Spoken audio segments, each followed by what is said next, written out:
The NFL keeps fixing the rules and making everything worse. These 7 changes had everyone furious, and one of them even changed who won a Super Bowl. Number 7, the Stickum ban. Back in 1980, Oakland Raiders cornerback Lester Hayes grabbed 13 interceptions in a single season, and that record still stands to this day. He pulled it off by coating his hands and arms in so much stickum that you could actually see the substance glistening on the game film.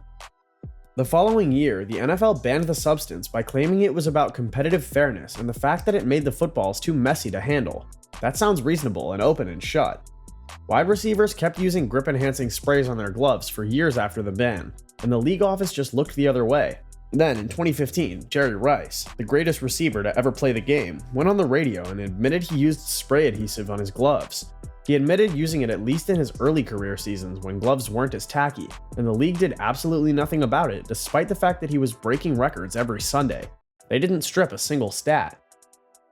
Lester Hayes was a defensive back, so he got the rule named after him, but Jerry Rice got a gold jacket and a bronze bust in Canton. You can call that a coincidence, but when you see which direction the enforcement energy traveled, it stops looking like one. The NFL banned a grip advantage when a defender used it because interceptions kill scoring drives, but they tolerated that same advantage for receivers because catching passes is the entire product they're selling. This is the foundational hypocrisy of the league. Before we had selective roughing the passer calls or the 5-yard bump rule, we had this. The league built a template in 1981 for how to regulate the game in one direction while pretending to be fair, and they've been running that same play ever since. Number 6, the 1978 pass blocking rule. Before 1978, offensive linemen had to keep their hands tucked tight inside a defender's frame whenever they were pass blocking. You could push or brace yourself to hold your ground, but extending your arms or grabbing a jersey was a fast way to get a flag.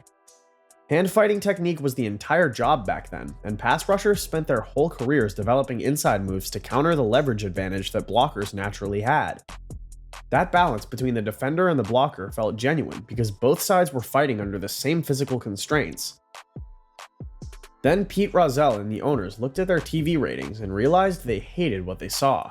The mid-1970s produced some of the most physically dominant defensive football in the history of the league, and teams like the Steelers and Raiders were straight up mauling quarterbacks every Sunday.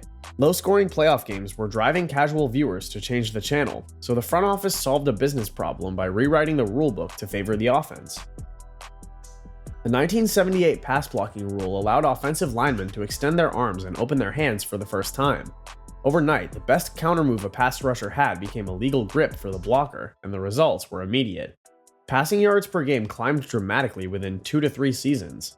The league got exactly what it paid for. What they left behind was an entire generation of defensive linemen whose skill sets were made obsolete by a single vote in a boardroom. They called it a rules clarification. It was product design. The architects of every pocket protection expansion you've complained about since 1978 can trace their work directly back to this specific rule. It was the first structural renovation of the game in favor of the passing offense, and it set the table for what happened to the secondary that same year. Quick favor. I'm on a mission to hit my subscriber goal by the start of the season, so hit that button and join the channel for more deep dives into the history of the league. Number 5, the 1978 defensive back rule, the Mel Blount rule. Mel Blount was physically imposing at cornerback for the Pittsburgh Steelers in a way that other teams simply couldn't solve. He jammed receivers at the line and disrupted their routes all the way downfield, using every inch of his frame to neutralize the passing game before it could even get started.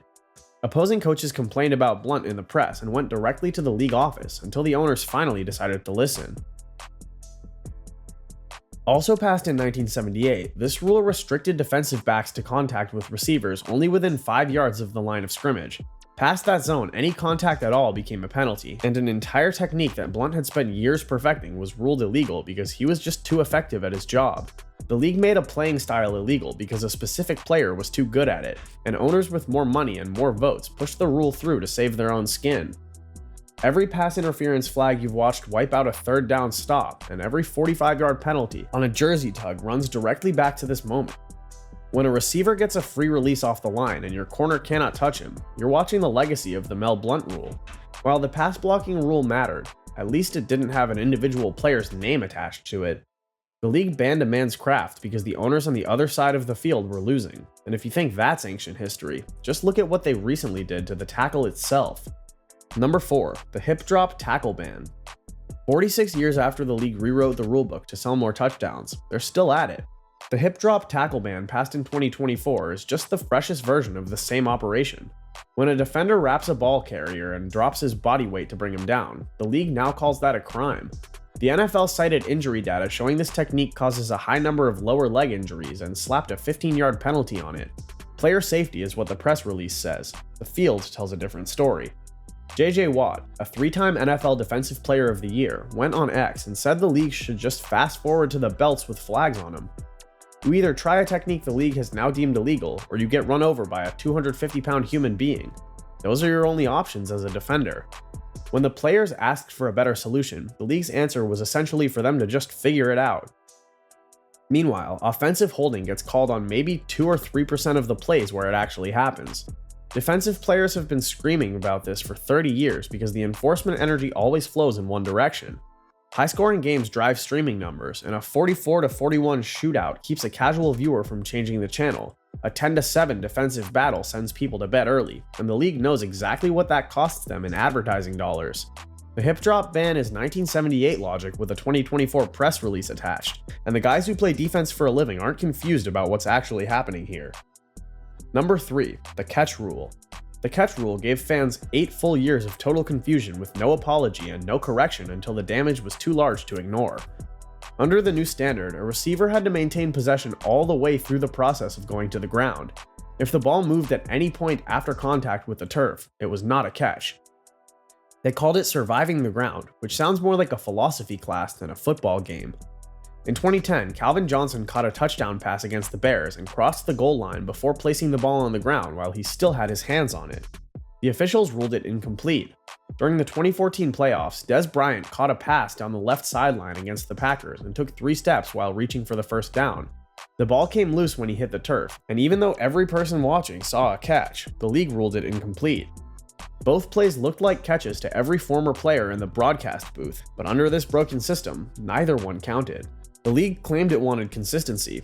They wanted an objective standard that officials could apply without using judgment calls, but they got a rule that nobody could apply correctly.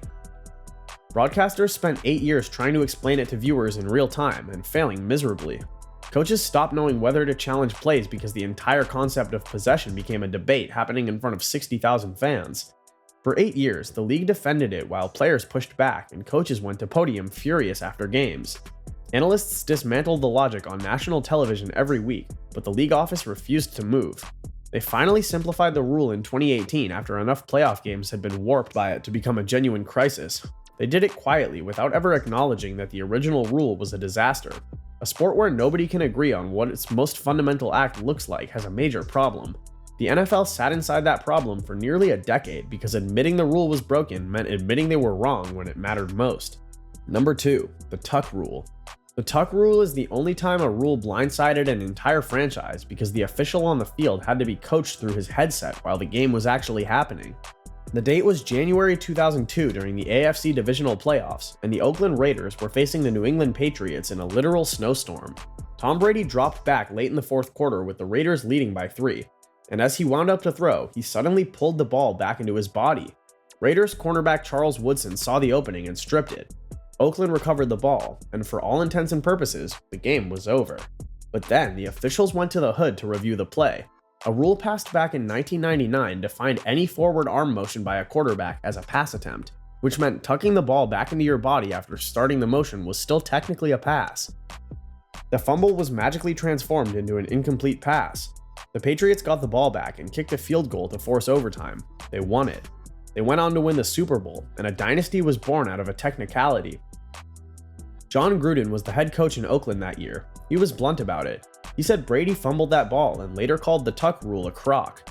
The rule was so counterintuitive that the referee on the field, Walt Coleman, had to have the logic explained to him by the replay official while 60,000 fans sat in the freezing snow waiting for a verdict. Coleman didn't look like a man making a confident ruling. He looked like a guy reading a ransom note he'd never seen before. The NFL finally repealed the tuck rule in 2013 by a lopsided vote of 29-1.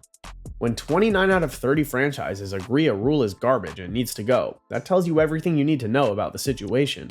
The only team that voted to keep it was Pittsburgh. New England and Washington chose to abstain.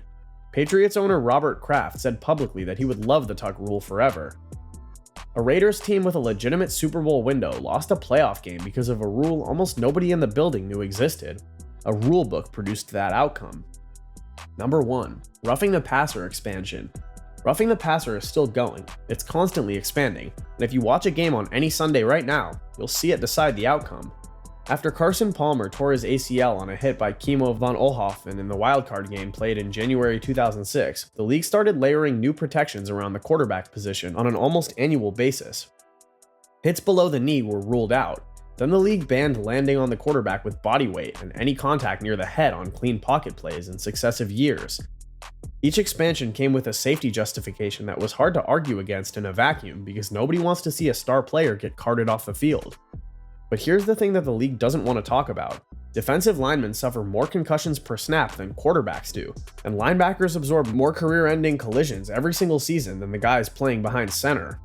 The rules protecting those blue-collar positions expanded slowly with almost no enforcement energy behind them. Meanwhile, a defensive end who accidentally grazes a quarterback's helmet on a clean sack gets hit with 15 yards and an automatic first down. The difference between those two outcomes is jersey sales.